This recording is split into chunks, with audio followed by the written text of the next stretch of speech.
Hello students, this is Shubham Poddar, your mathematics teacher. I hope and wish कि आप सब बहुत अच्छे हो। So we have completed 4 chapters in our 10th syllabus, that is up to quadratic equations, and we have initiated our 5th chapter, that is arithmetic progression. But 5th chapter में आगे बढ़ने से पहले हम लोग कुछ न्यूमेरिकल सेशन कर रहे हैं प्रीवियस चैप्टर्स पर, रियल नंबर्स पर, पॉलिनोमियल्स पर, लीनियर इक्वेशंस इन 2 वेरिएबल्स पर, एंड देन क्वाड्रेटिक इक्वेशंस पर। सो मैं फिर से सारे स्टूडेंट्स से कहूंगा कि अगर अभी भी आपके प्रीवियस चैप्टर्स में कुछ डाउट्स हों जो आप उस समय ना पूछ पाए हों, ठीक है, तो अपने डाउट्स मुझे बताइए, ठीक है। और हम लोग वन बाय वन उन डाउट्स पर, तब तक डाउट सेशन चलेगा जब तक आपके डाउट्स क्लियर नहीं हो जाते। ओके, सो मेक श्योर कि आप अपने डाउट्स कंटिन्यूअसली इस टाइम पर रखें। सो एक डाउट पूछा गया था, show that n cube minus n is divisible by 6 for some integer n। Actually main question में फॉर पॉजिटिव इंटीजर n लिखा हुआ है, बट हम लोग फॉर एनी इंटीजर n कर लेते हैं, ठीक है। पॉजिटिव के लिए अपने आप बात सही रहेगी। Show that n cube minus n, मतलब किसी इंटीजर का cube minus that integer is always divisible by 6। This we have to show.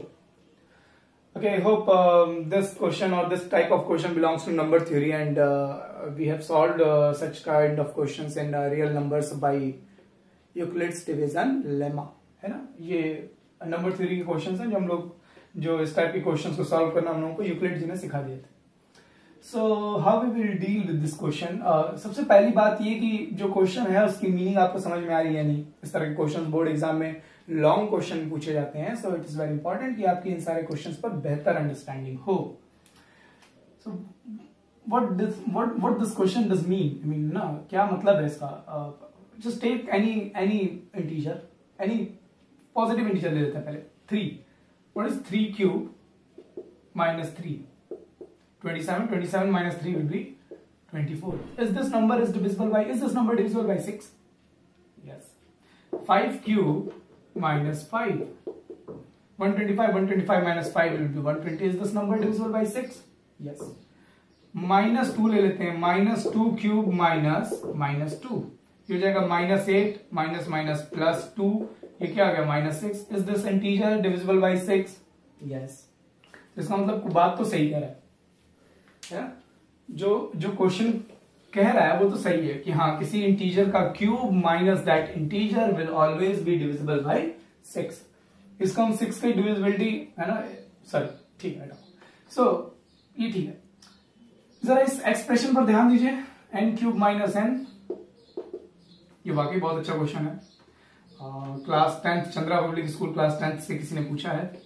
Okay, n cube minus n, इसका फैक्टराइजेशन क्या होगा अगर आप देखें तो मैं n कॉमन ले सकता हूं, तो यहां बचेगा n स्क्वायर माइनस n, और n स्क्वायर माइनस n को मैं फर्दर फैक्टराइज कर सकता हूं n माइनस 1 n प्लस 1। कैसे? a square minus b square के फैक्टर्स क्या होते हैं? Minus B and a plus B. I hope आपको ये समझ में आ रहा हो। अच्छा, इन फैक्टर्स को, इस प्रोडक्ट को एक्चुअली मैं ऐसे भी लिख सकता हूं, n minus 1 into n plus 1। बात तो एक ही है, इसको इधर लिख लिया, इसको बात तो एक ही है। इन तीनों को मल्टीप्लाई करूंगा तो वापस यही आ जाएगा। अच्छा, अगर बताइए ये तीनों है कौन? अगर n कोई इंटीजर है, जस्ट एक कोई पॉजिटिव इंटीजर कंसीडर कर लीजिए, 5 माइनस 1 4, ये 5, एंड 5 प्लस 1 6, मतलब ये कौन हो जाएगा? 4 5 6। कहने का मतलब ये है कि n माइनस 1 फिर n प्लस 1, ये तीनों कॉन्जिक्यूटिव इंटीजर्स हैं। कॉन्जिक्यूटिव इंटीजर्स मतलब बैक टू बैक आने वाले, लगातार आने वाले, एक ही ऑर्डर में आने वाले कॉन्जिक्यूटिव इंटीजर्स जिनमें 1 का डिफरेंस है ना, ऐसे इंटीजर्स जिनमें 1 का difference. So these are 3 consecutive integers. तो इस क्वेश्चन को एग्जाम में ऐसे भी पूछा जा सकता है, okay, show that the product of 3 consecutive, okay, the product of 3 consecutive integers is always, that is written over there always, okay, that is always divisible by 6। यही क्वेश्चन ऐसे भी पूछ सकते हैं। ओके, सो एक्चुअली ऐसे पूछा जाएगा ना तो क्वेश्चन और वेटेज वाला बनेगा। इसमें तो एक बार के लिए आइडिया लग जाएगा कि क्या करना है, बट ये इस तरह से पूछे तो बहुत अच्छा रिप्रेजेंटेशन है क्वेश्चन का। So these both questions are the same. Now will talk about the solution of this question. Okay, just focus, try to understand what we can say. I mean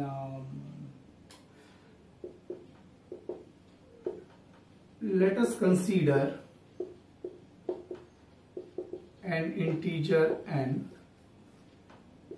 and divide it by 6. Then by Euclid's division lemma n can be written as 6q plus r। ये सब बातें बिल्कुल neat and clean होनी चाहिए। First chapter हम लोगों ने पढ़ रखा है, उसमें यूक्लिड्स डिवीजन लेमा स्टेटमेंट पढ़ा है, ठीक है। For any two integers a and b there exist q and r such that a is equal to bq plus r, वही चीज लिखी हुई है। अगर मैं n में 6 से डिवाइड कर रहा हूं then quotient is q and remainder is r। और ये आपको ध्यान देना चाहिए वेयर r जो है हमारा वो रिमाइंडर जो है वो 0 के इक्वल या उससे बड़ा और 6 से कम हो सकता है। How many possibilities are there for n? n may be 6q, n may be 6q plus 1, n may be 6q plus 2, 6q plus 3, 6q plus 4, 6q plus 5। 6 नहीं हो सकता, रिमाइंडर 6 तो नहीं आ सकता। 6 से डिवाइड करने पर रिमाइंडर 6 तो नहीं आ सकता। ओके, तो आई होप ये जो स्टेटमेंट हमारा, ये सारी बातें आपको समझ में आ रही है। Just take a screenshot of this. Okay, so we have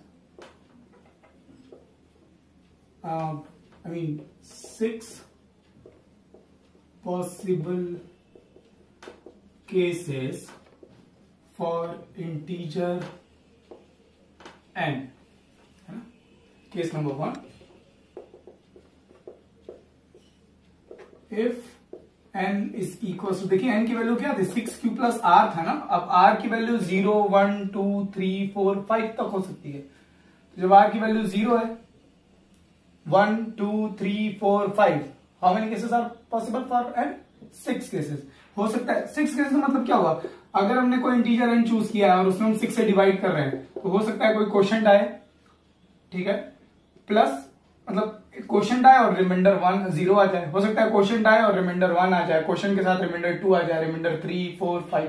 तो यही 6 पॉसिबिलिटी है इनके लिए।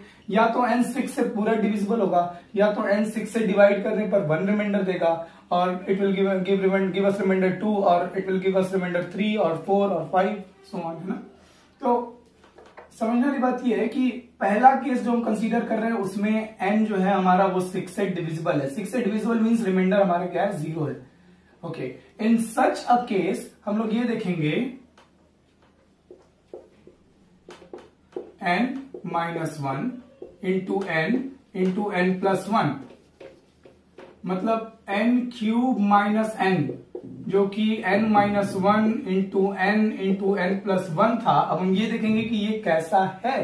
तो n की वैल्यू आप रखिए 6q minus 1 into 6q plus 1। यहां से 6 आप देखिए कॉमन ले सकते हैं।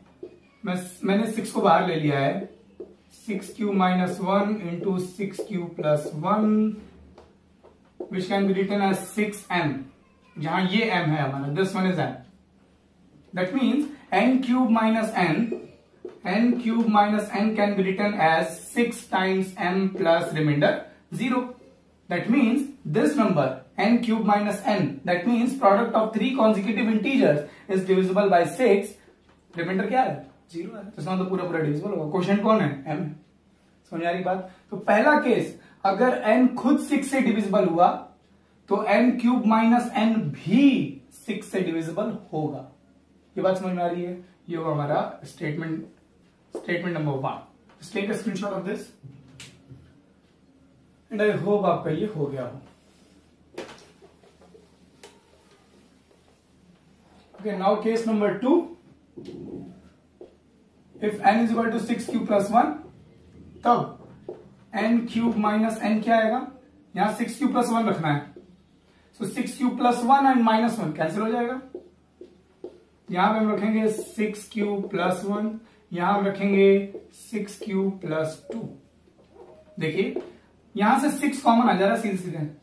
हमको 6 पर ही तो ध्यान देना, हमको डिविजिबिलिटी किससे प्रूव करनी है, 6 से ही। तो ये हो जाएगा q 6 क्यूब + 1 6 क्यूब + 2। इसको हम लिख सकते हैं 6 टाइम्स m, जहां ये m है, this one is m।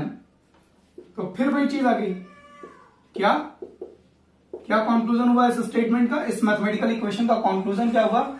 If n when divided by 6 gives remainder 1, in that case also n³ - n is divisible by 6, क्योंकि यहां रिमाइंडर क्या आ रहा है? 0। मतलब अगर n खुद भी 6 से डिविजिबल नहीं है, 6 से डिवाइड करने पर 1 रिमाइंडर आ रहा है, तब भी n³ - n 6 से डिविजिबल होगा। Just take a screenshot of this. I hope आपको ये समझ में आ रहा हो। केस नंबर 3 है ना, case number 3 when n is equal to 6 + 2। अब ऐसे केसेस में n³ - n क्या आ जाएगा? यहां हम रखेंगे 6 + 2, 6 + 2 और ये -1, तो 2 - 1 क्या आ जाएगा? 1। यहां हम रखेंगे 6 + 2 और यहां हम रखेंगे 6 + 2 and +1, तो 2 and 1 ऐड होकर क्या हो जाएगा? आई होप आपको ये समझ में आ रहा हो। अब देखिए यहां से तो कुछ कॉमन नहीं आ रहा, हमको 6 कॉमन लेना है। यहां से हम 2 कॉमन ले सकते हैं और यहां से हम 3 कॉमन ले सकते हैं। यहां क्या मिला? 6 + 1, यहां मिला, यहां से 2 कॉमन लिया है ना, तो यहां पे मिलेगा 3 + 1। यहां से 3 कॉमन लिया है, तो 3 कॉमन लेंगे तो यहां बचेगा 2 + 1। इसको मैं लिख सकता हूं 6 टाइम्स, और इस पूरे को आप क्या लिख लीजिए? m। इसका मतलब, इस स्टेटमेंट का मतलब क्या हुआ? फिर वही चीज कि if n when divided by 6 gives remainder 2, in that case also n³ - n, या ये कहें कि product of 3 consecutive integers is divisible by 6। क्यों? क्योंकि रिमाइंडर क्या आ रहा है सर? 0। आई होप आपको ये बात समझ में आ रही हो। Just take a screenshot of this. ध्यान रहे आपको एग्जाम में 6 के 6 स्टेप, हर केस में ये बात प्रूफ करनी होगी that n³ - n is divisible by 6। जितने केसेस बनेंगे क्वेश्चन उतना लंबा जाएगा। यही वजह है कि इस क्वेश्चन के एग्जाम में आने के चांसेस थोड़े कम रहते हैं, ठीक है। बट अगर बाई चांस आ गया तो देखिए, सब भले क्वेश्चन लेंथी जरूर है, लेकिन ऐसा कुछ करना नहीं है इसमें। Case number 4 when reminder is 3। एक बार 0 रिमाइंडर पे, 1 रिमाइंडर पे, 2 रिमाइंडर पर, अब हम लोग 3 रिमाइंडर पर, 0 पे, 1 पे, 2 पे। यार यहाँ पे केस नंबर 3 होगा, आई एम सॉरी, नंबरिंग देख लीजिएगा। Okay, so in such a case n³ - n is equal to, यहाँ पे n की वैल्यू क्या रखेंगे? 6 + 3 - 1। यहां हम क्या रखेंगे? 6 + 3। यहां हम क्या रखेंगे? 6 + 3 + 1। तो 3 - 1 यहां क्या आ जाएगा? 2। 3 + 1 यहां क्या आ जाएगा? 4। यहां से हम 2 कॉमन ले सकते हैं, यहां से हम 3 कॉमन ले सकते हैं, यहां से भी हम 2 कॉमन ले सकते हैं, लेकिन हमको 6 से डिविजिबिलिटी दिखानी है, तो हमको बस 6 कॉमन चाहिए। यहां से 2 कॉमन ले लीजिए, यहां से 3 कॉमन ले लीजिए। यहां से 2 कॉमन ले लेंगे तो क्या बचेगा? 3³ + 1। यहां से 3 कॉमन ले लेंगे तो क्या बचेगा? 2³ + 1। इसको ऐसे ही छोड़ दीजिए। यहां से भी हम 2 कॉमन ले सकते हैं, बट हमको 6 से डिविजिबिलिटी दिखानी है। 6 आ गया, 6 टाइम्स इस पूरे को लिख दीजिए m। फिर से वही मतलब, क्या कंक्लूजन आया इस स्टेटमेंट का? इफ n जो हमारा इंटीजर है, if this integer n when divided by 6 give remainder 3, in that case also n³ - n, that is product of 3 consecutive integers, will be divisible by 6। क्यों? क्योंकि सर रिमाइंडर क्या आ रहा है? Just take a screenshot of this. Okay, so now we'll talk about case number 4 when n is equal to 6³ + 4, when the remainder is 4, then n³ - n, that is n - 1 into n into n plus 1 will be, n की value आप 6³ + 4 रखिए, 6³ + 4 - 1, यहां हो जाएगा 6³ + 4 और यहां हो जाएगा 6³ + 4 + 1। फिर 4 - 1 ये क्या हो जाएगा? 6³ + 3, 4 + 1 ये क्या हो जाएगा? 6³ + 5। यहां से तो कुछ कॉमन आना नहीं, यहां से क्या कॉमन ले सकते हैं? 2। यहां से क्या कॉमन ले सकते हैं? 3। फिर 6 कॉमन आ गया। देखिए यही करना है बस। यहां से 3 कॉमन लिया, क्या बचा? 2³ + 1। यहां से 2 कॉमन लिया, क्या बचा? 3³ + 2 और इसको एज इट इज छोड़ दीजिए। हमें 6 कॉमन लेना था, 6 आएगा कॉमन। 3 × 2 = 6। तो हमने यहाँ क्या लिख दिया 6 टाइम्स, इस पूरे को लिख लीजिए m। फाइनली फिर वही स्टेटमेंट आया n³ minus n may be written as 6 times m. That means if n when divided by 6 gives remainder 4, in that case n³ minus n is again divisible by 6। क्यों? क्योंकि reminder 0 आ रहा है। ये हमारा fourth statement हुआ, fourth case हुआ। Okay, similarly will talk about our case number 5। ठीक है, सब में वही काम करना है। Case number 5 when the remainder is 6³ + 5। ओके, एक मिनट, ये 6 होगा यार, सॉरी, आई एम सॉरी। देखिए आप नंबरिंग एडजस्ट कर लीजिएगा। ओके, ठीक है, नंबरिंग जो भी हो। ये लास्ट केस है हमारा when n is equal to 6³ + 5। In that case n³ minus n is equal to 6³ + 5 minus 1। यहां क्या लिखेंगे 6³ + 5। यहां क्या लिखेंगे 6³ + 5 + 1। ये क्या हो जाएगा 6³ + 4। यहां पे क्या आ जाएगा 4। यहां क्या आ जाएगा 5 and 1 6। ये तो यहीं से 6 कॉमन आ गया। 6 कॉमन ले लीजिए, बाकी सब एज इट इज छोड़ दीजिए, हमें बाकी कुछ कॉमन लेने की नीड ही नहीं है एक्चुअली। 6³ + 5, यहां से 6 कॉमन ले लिया तो यहां क्या बचा q + 1 and this will be equal to 6 times m। This integer can be written as m। ठीक, तो अब यहां पर से फिर क्या स्टेटमेंट आ रहा है, we will again say that if when n is divided by 6 and the remainder is 5, in that case also n³ minus n is divisible by 6, क्योंकि रिमाइंडर कुछ नहीं आ रहा है, 0 है। मतलब n कोई भी पॉजिटिव इंटीजर हो, सॉरी n कोई भी इंटीजर हो, और जब मैं उसमें 6 से डिवाइड कर रहा हूं, तो अगर किसी इंटीजर में 6 से डिवाइड कर रहा हूं तो हो सकता है वो 6 से डिविजिबल हो, मतलब हो सकता है वो 6³ टाइप का हो सकता है वो 6 से डिवाइड करने पर 1 रिमाइंडर दे रहा हो सकता है वो 6 से डिवाइड करने पर 2 रिमाइंडर दे रहा है, हो सकता है वो 6 से डिवाइड करने पर 3, 6 से डिवाइड करने पर 4 और 6 से डिवाइड करने पर 5 रिमाइंडर दे रहा हो। यही तो 6 केसेस पॉसिबल हैं, और हर केस में whether n is 6³, whether n is 6³ + 1, whether n is 6³ + 2, whether n is 6³ + 3, 6³ + 4 और 6³ + 5, हर केस में n³ minus n, that means product of 3 consecutive integers is always divisible by 6, और ये हमने हर केस में प्रूव करके दिखा है। आई होप मोटिव आपको एकदम साफ समझ में आया होगा। क्वेश्चन कैसे सॉल्व करना है, 6 के 6 केसेस मैंने यहां सॉल्व कर दिए हैं। ठीक है, मैं फिर कह रहा हूं इस क्वेश्चन के एग्जाम में आने के चांसेस कम है। ठीक है, बट ये नहीं कह सकते, ये एनसीईआरटी एग्जाम्पलर का क्वेश्चन है, तो ऐसा नहीं कह सकते कि क्वेश्चन एग्जाम में आएगा ही नहीं, बट सिर्फ इसकी लेंथ होने की वजह से ना, लेंथ होने की वजह से ये क्वेश्चन नहीं पूछा जाता है एग्जाम में। खैर, आई होप आपने इसे कर लिया हो। ठीक है, मैं बिल्कुल इसके सिमिलर एक और क्वेश्चन आपको दे रहा हूं जिसके एग्जाम में आने की प्रोबेबिलिटी काफी ज्यादा हो जाएगी। ठीक है, बिल्कुल as it is same question. So question ये है, show that n² minus n और n² प्लस n, ऐसे भी पूछ सकता है, ऐसे भी पूछ सकता है, is always divisible by 2 for some integer n। बिल्कुल एज इट इज क्वेश्चन है। वहां पे डिविजिबल बाई 6 कह रहा था, यहाँ डिविजिबल बाई 2 कह रहा है। 6 के केसेस में 6 केसेस बन रहे थे, यहां सिर्फ 2 ही केसेस बनेंगे, और ये यही वजह है कि इस क्वेश्चन के, मैं बोल रहा था कि इस क्वेश्चन के आने के चांसेस बढ़ जाते हैं, क्योंकि लॉजिक वही है, कॉन्सेप्ट वही है, बस केसेस कम हो जाएंगे। ठीक है, और या ये इस क्वेश्चन को ऐसे ही पूछ सकता है, और show that product of any 2 consecutive integers is always divisible by 2। कोई भी 2 कॉन्जिक्यूटिव इंटीजर, ये देखिए 5 और 6, इनका मल्टीप्लाई करूंगा कितना का 30, 2 कॉन्जिक्यूटिव इंटीजर है, क्या ये 2 से डिविजिबल है? बिल्कुल है। ये कॉमन सेंस बेस्ड क्वेश्चन है, कोई भी 2 कॉन्जिक्यूटिव इंटीजर लूंगा तो उसमें से एक ऑड होगा, एक इवन होगा, और अगर एक इवन होगा तो 2 से डिविजिबल होगा ही होगा। तो बिल्कुल बेसिक सा सवाल है, बट फिर भी अच्छा, ये दोनों क्वेश्चन सेम कैसे हुए? n² माइनस n को आप क्या लिखेंगे? n into n minus 1, n common ले लीजिए। n² प्लस n को क्या लिखेंगे? n into n plus 1, n common लेकर के देख लीजिए।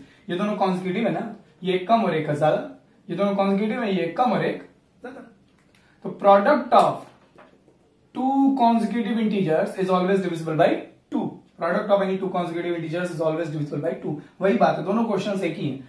तो जैसे अभी हमने, अगर आपको प्रीवियस क्वेश्चन समझ में आया हो तो जैसे हमने उसे किया है, केसेस बना बना के इसे सॉल्व कीजिए।